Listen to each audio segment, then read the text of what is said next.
Europa's Blood, a novel by James Daniel Shunk. In our last chapter, we learned that the time machine splintered off two power plays. The briefcase thief is unknown to any future database and can infiltrate Europa in hopes of deactivating the moon's protective shield, allowing the War Department to land ships and steal the water. Also, the Supreme Leader can use the time machine to help his FTL program learn how to create wormholes. Now, Song is in a race with two sinister state government organizations over control of Moorland's time machine. Chapter 5. Into the Cold of the Night. Song and Moorland followed behind a slow-moving justice cart down a narrow lane. In the back of the cart sat the briefcase thief. The cart wound around several large flight hangars and finally stopped. The police officers led the criminal through the door. Song and Moorland followed through the same door and down a short hall. They slipped into the main hangar chamber behind metal crates stacked on pallets. Now Song had his mouth hanging open. "You have to be kidding. What is that?" There sat an orange, rocket-powered cargo shuttle propped up on thick gray metal landing legs. Two rocket engines were built into the wings with nozzles pointed at the concrete bay floor. On the hull was painted "Scott Crater Detention." The police officers now presented the thief and case to black-clad state soldiers, standing beside an undercarriage ramp. Several men dressed in light blue fatigues were unhooking heavy hoses from the ship's underbelly. One of the soldiers barked out a command. "On board! Let's go!" Song and Moorland ducked down as the officers passed them and left the hangar. Song quickly put his eyes back on the ship. He was peering through the narrow crack between the crates. "Look at that! It looks like a real spaceship." "I can't believe it," Moorland said. Song just shook his head in disbelief. "What are we going to do?" Moorland asked. "We're going to get ourselves on that ship." "Who stows away to go to prison?" Moorland asked. "This is insane." "We need that case." Song wasn't sure if he was ready to climb onto the ship, but he had no other plan. "Are you sure we want to do this?" Moorland asked. Song did not respond. "They are going to prison. Us going on that ship does not make sense." "We're going." "We follow that case. It is the only thing that can fix all this." "Jin, I get your point, but this is crazy." "I'm going with or without you," Song said. His eyes were transfixed on the ship. One of the deckhands waved his arm around. "Clear the bay." He and the others grabbed the last of their equipment and walked through a service door. Moments later, Song heard the ship's engines fire. The concrete under his feet began to vibrate. The gangway ramp began to rise. "We have to get on that ship," he yelled over the roar of the engines. He took off in a sprint. Moorland went after him. A klaxon sounded. "We're not going to make it," Moorland yelled. The ramp was halfway up and closing fast. The ship lifted off the concrete hangar floor. The engines maneuvering the vessel were thunderous, and a mighty wind nearly knocked Song to the ground. Dust stung his face. At last, he was under the ramp and jumped. His fingers found a ridge that offered him a firm grip. His arms strained as he pulled himself up and slid in. He looked back to see Moorland roll in behind him.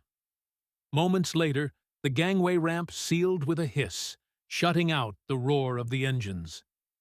They lay still for only a few seconds while breathing deeply. The two young men got up and headed down a rear and deserted passageway. Song opened the first hatch he found. The trembling metal deck was pulled from under their feet when they stepped into the dark chamber. They were thrown across the compartment as the ship lurched forward and rocketed skyward. It took Song some time to move. He felt the lump on the side of his head where it had hit the wall. When he rolled over, he heard his friends moan. "You okay, Robbie?" Song tapped his friend on the leg. Moreland was on his back. "I think so." The lights blazed on. Song found himself looking up the muzzle of a handgun. He froze. His blood ran cold.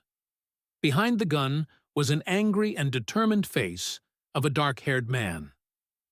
"Don't fire, Lex," Pitzy said. "A friend of yours?" Moreland asked the girl. "No one move!" The man used his thumb to release a safety catch on the triggering mechanism. Pitzy walked forward and stepped in front of him. She faced Song, who slowly got up on wobbly legs. She wore a temperate expression. "What are you doing here?" "What are we doing here?" Song asked. "We're trying to get back our stolen briefcase. We have tracked it here." "They must be joking." Lex shook the barrel of his handgun in a menacing, jerking fashion. "They've been shadowing you. They're State Department." "But they don't have scanners," Pitzy said hesitantly. "Maybe a new breed of assassin." Moreland groaned as he stood. "So, what are you doing here?" "We're going on vacation," Lex said with dripping sarcasm. "Vacationing at a prison?" Song rubbed the bump on his head. Lex's free hand knotted into a fist. "See? They know more than they say. I told you." Pitzy did not answer Lex. She looked at Song. "How did you hear about the prison?" "We saw the ship's registration tag. Look, all we know is that we saw our thief get on this ship." "Tell us about this so-called thief," Lex said through gritted teeth. "Well," Song responded hesitantly, "he appeared at my apartment. He tried to steal Moreland's briefcase." Lex did not waver. "I don't believe you." Moreland was frowning now. "Mate, why are you so thick?" "They're lying," Lex said. "I'm sorry, Pitzy. They can't live. Our mission is too important." He pushed Pitzy out of the way. He aimed his weapon with a newfound resolve. "Lex!" she yelled. Song felt dread wash over him, a cold numbness that filled his brain. He saw the determination in Lex's eyes. He thought that this man was really about to fire his weapon. "Lex! No!" Pitzy shouted. "Our mission," Lex said. "If we let them go, they will report on us." Moreland held up his hands. "Look, don't fire. I'll tell you the truth." "Talk." Lex smiled coolly. Song noticed the gun barrel drop slightly as Lex's grip relaxed. "We know why the thief stole my dad's briefcase." "Robbie," Song said slowly, "do you know what you're doing?" "It's a time machine. We've traveled from the past. We're lost." Song heard Moreland say, "Time machine," and it sounded absurd. Up until this point, they had not even dared to discuss it. "That's why we're here. That's why we don't have scanners. We need the machine to get back home. I mean, look at our crazy clothes. Please, you must believe us. What year is it?" Pitzy looked at the two young men with disbelief. She put her hands on her hips. "It's the year 2499. Song could feel the gravity of what she said. It made his head swim around. "If we can prove we're not from your time, would you trust us?" Moreland asked. "How could you do that?" she asked. "I don't have a medical diagnostic tool." "Assuming that would detect anything," Lex said. Moreland pointed at Song's hand. "Your ring!" Song hesitantly looked at his hand. "Yes. Pitzy, look at this. My grandfather's graduation class ring from Yonsei U. Look, inside the band is an inscription. He put a message for me along with my class year. I was going to graduate high school almost 500 years ago." He pulled it off and attempted to hand it to her. Lex grabbed it, and, after inspecting it briefly, handed it to Pitzy. She studied it. "I don't understand this." "Well, neither do we," Song said. "Pitzy, please. All we need to do is find that case. We don't care anything about your mission, honestly." "You must take us for fools," Lex said. His grip tightened on the handle of his gun. The barrel came back up. "Look, Lex, how can we be state agents if we don't have the scanners?" Moreland said in desperation. "Aren't you suspicious of Pitzy? She has the scanner." Pitzy turned her hand over, revealing the computer chip. She grimaced and plucked it off, leaving a pink spot on her skin. Her eyes fell back on the boys. "It's a clone." She dropped the small microcomputer to the floor and stomped on it. "What? It doesn't matter what you think," Song said to Lex. He looked at Pitzy with pleading eyes. "Please." "The good news is that they can't use the time machine," Moreland said. "We have the key." "Robbie, shut up," Song said. "Listen, Pitzy, we just want that case." She started to look away. "Stop it, all of you." The barrel of Lex's gun did not waver. "Confirm." No one spoke. All Song could hear was the rumble from the engines. He was gripped with fear while looking up the gun barrel. Was he ready to die? Would he make it to heaven? Why would he wait until this moment to wonder such a thing? He figured he was basically a good person. Was that enough? He tried to remember a prayer but could not. How does one make it to heaven? Pitzy shook her fist over her head. "Lex, holster your weapon." She tossed the class ring at Song. Lex slowly obeyed with a huff.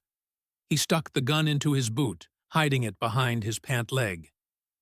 "What's this?" Moreland asked, walking away.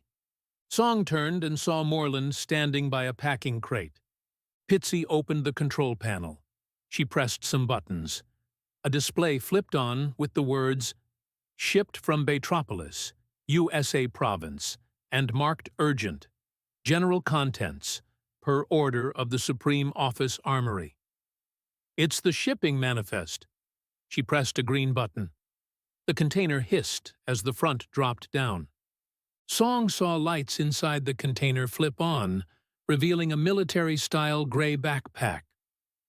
"What? That's all?" Moreland reached in and picked it up. "It's heavy." He opened it and pulled out a heavy, alien-looking handgun. It had been resting over a wallet and packed clothes. "What's that?" Pitzy took the handgun and weighed it in her hand. She looked closely for registry markings. "This is the new Pulse. I've only seen pictures." "Huh, this one has had the ID numbers removed." "Song, you don't understand. This is a Martian-made handgun. Why do you suppose the Supreme Office Armory is shipping Martian-made guns?" Song pulled out a stack of documents held by a rubber band as Pitzy pushed the handgun back into the pack. He pulled off the rubber band. "That top red one is a Martian passport," Pitzy said. "The blue is a Jovian." Song opened the first one. Inside was a picture of a round-faced Asian man. The name read Frank Kumo. "Look," Moreland said, shocked. "This man came to your apartment to steal the time machine. This is the thief." "Pitzy?" Song said. "You said a Martian passport? We've heard mention of Mars before." "What do you mean, Martian? What's on Mars?" "Don't say anything to them." Lex walked up behind Pitzy. He put his hand on her shoulder. "We're Martians." Pitzy rolled her eyes. "That's why the scanner I wore was only a clone." Lex took away his hand. "I'm sorry," Moreland said in disbelief. "They act as if they don't know," Lex said. "We don't," Song said. "You live on Mars?" "Yes. Jupiter's moons are also inhabited. And I have heard confirmed reports of people on Titan, a moon of Saturn. Song looked at her in shock. I guess our Frank Kumo is not going to prison to stay, Moreland said. Doesn't look like it, Song agreed. But that's what they wanted us to think. We saw the prison coveralls. Lex grabbed the passport and examined it. Do tell. He looked at Kumo's face and then handed it back. Whose picture is in the other? Song opened the blue passport with Jupiter stamped on it. Huh. The same. Frank Kumo. What are those coins in the bag under the passport? Moreland asked, pointing. They aren't coins. They are electronic cash chips, Pitzy said. It looks like Martian dollars and Jovian bendy. With all this, your man could travel anywhere. I don't understand. Are you sure this is the same person?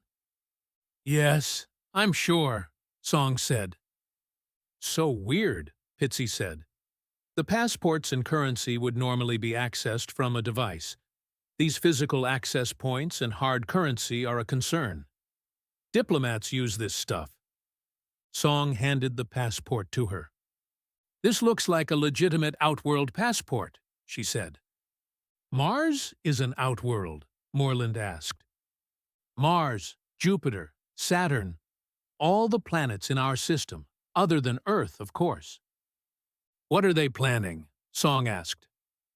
I don't know, but whatever it is, it can't be good. Pitzy frowned. As soon as we land, I'll contact some of my people.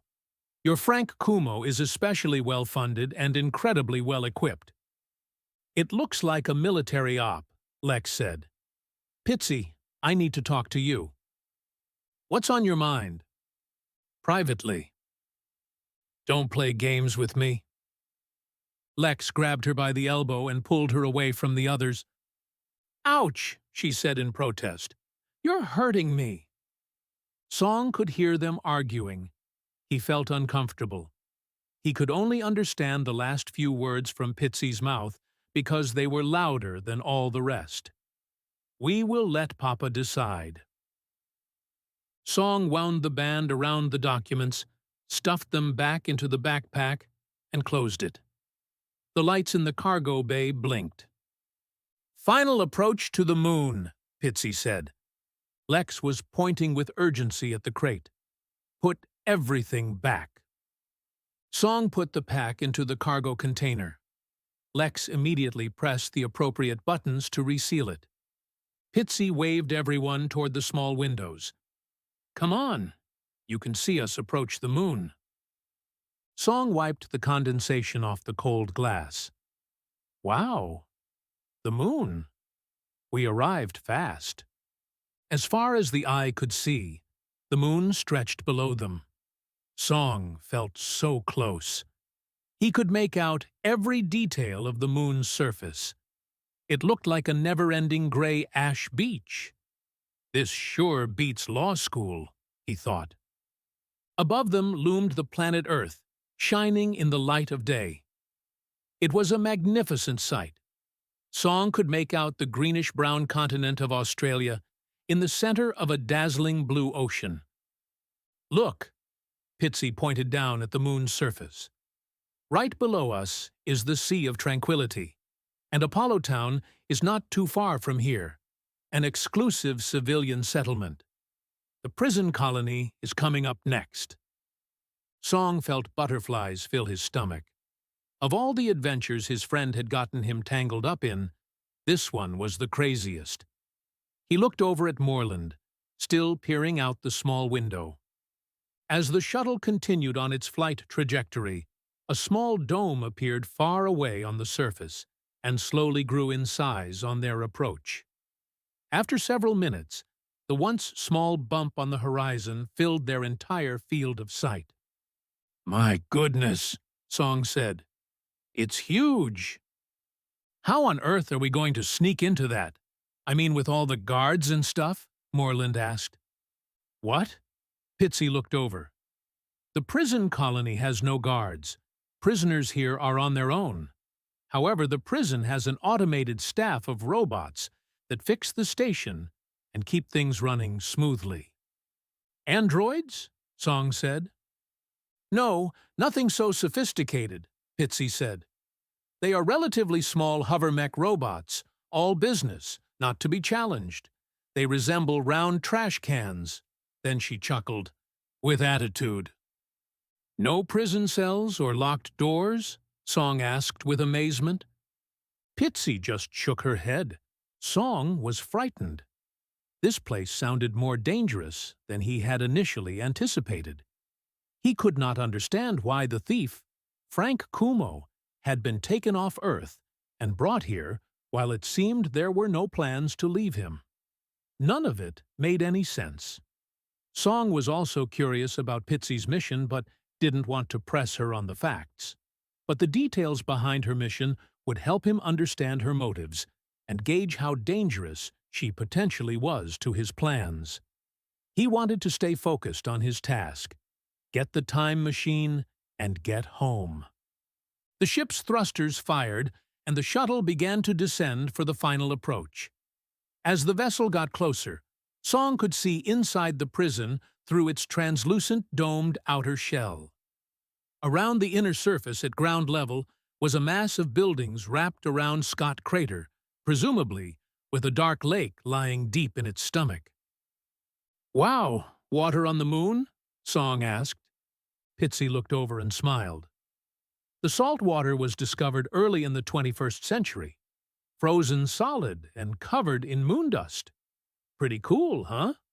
Most think it came from a meteor. Song thought for a street rat that she had a pretty smile. His mind returned to him. The severe hunger pains had subsided, but the cold air was causing him to shiver. He buried his hands deep in his pockets. Reading about the cosmos in school had been fun. He had fantasized about being an astronaut as a young child, but now space seemed so frigid and desolate, as if it could easily swallow him up, leaving no trace. He felt so alone, and his soul cried out for refuge. He imagined that early explorers might have felt like this while floating on a rough, endless ocean in search of new countries. The vessel began to shake as the retros fired to slow its rapid descent. Song looked down while focusing on the docking area built into the dome's base ahead of them. A large metal door began to lift, and red warning lights flashed. The shuttle slowly moved in and settled on the floor. The bay door was resealed, the engines were cut, and the cabin seemed quiet and still. The thought of being back on the ground, any ground, brought him great relief. "Let's move," Pitzy said with urgency. Lex had already started up metal rungs to a roof hatch. Song could see he used some tech from his watch on the security mechanism. Moments later, the door made a hissing noise and popped open. Lex went through to the roof of the shuttle. He stuck his head back through and waved, saying, "Come on, hurry." Pitzy was already going up the ladder, and, a moment later, went through the hatch. Moreland and Song followed quickly and exited to the roof last. Lex resealed the hatch immediately. On the shuttle roof, Pitzy motioned for everyone to get down. They heard voices below. They crawled to the roof's edge and carefully peered over. Two soldiers stood in the open, holding rifles out in front of them and talking quietly. They stood near a taller war mech machine. Its armored body was blocky with two thick robotic legs. The head was a shallow dome with a spotlight on one shoulder and a rocket launcher on the other. Where arms should have been, there were weapons. On the right was a Gatling gun, and on the left was a flamethrower. A laser sight mounted on the gun was active. A thin red beam danced around the docking bay, reflecting through the dust in the air left by the shuttle engines. A few seconds later, one of the soldiers gestured to someone to come out of the ship. "It's clear," the soldier said. Frank Kumo appeared and was now dressed in an olive-colored flight suit. He had his gray backpack slung over his shoulder. Song was pointing. "He has the pack we inspected." Pitzy nodded. Song's gaze fell from Kumo onto the war machine. What is that thing? State-built war mech, Pitzy said in a whisper. Lex frowned. That is a new-gen war machine. One of the soldiers had disappeared into the ship. He quickly returned. Hold on, don't forget this. He stalked forward, carrying a familiar-looking briefcase made of black metal. Kumo took it. It's the time machine, whispered Song. Pitzy and Lex exchanged glances. The cargo exit doors that led into the prison whined and opened. More soldiers came in. They all had slung automatic rifles. One of the new arrivals was waving. We'll take it from here. Kumo fell in behind the soldiers and walked out of the bay. The war mech made a hydraulic hissing noise and stomped forward. A moment later, the cargo doors resealed. Look, they're on the move, Song said with a strained whisper. Well, we can't go anywhere, Lex said, gesturing toward the soldiers below. The soldiers turned and retreated under the ship. Song could hear the gangway's motor whir, and then a hiss as it sealed. Moments later, the shuttle began to vibrate as the engines fired. Oh no! Song yelled. The ship is ready to launch.